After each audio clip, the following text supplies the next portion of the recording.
Hello, welcome to the EagleSix test video. Today we're going to be testing another Block 3. So this one's a slightly different build. So we've gone for 345 FPS measured on 0.2s with hop set, and 254 measured on 0.32s. So FPS is fine for UK, although this one's actually technically going abroad. So we've also done a level 3 build on this, so that is power spring. Obviously we rebuilt the gearbox and Prometheus purple hot rubber nub and a Tightbore barrel. So in this particular one the length is 363. We've taken it a bit longer than the original, and we've also done the CTR Stock here, the Magpul FDE colour, and the inside here is a small 1300 7.4 volt battery, which is you undo this screw here and you can just remove this butt pad and change the battery out. That's pretty much it, I think, in terms of build.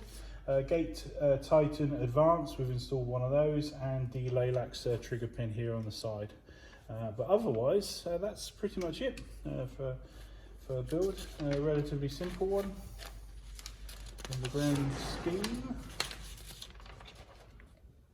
So we'll just get some testing done on it, standard motor. Just make sure everything's all working.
There you go. So everything's all working good. We'll double check it when it goes in the box. But other than that, we hope everything's all right. If you could check the build specifications for us, that'd be great. And just let us know if everything's okay. But hopefully it's everything you've asked for and you enjoy the build. So thank you very much.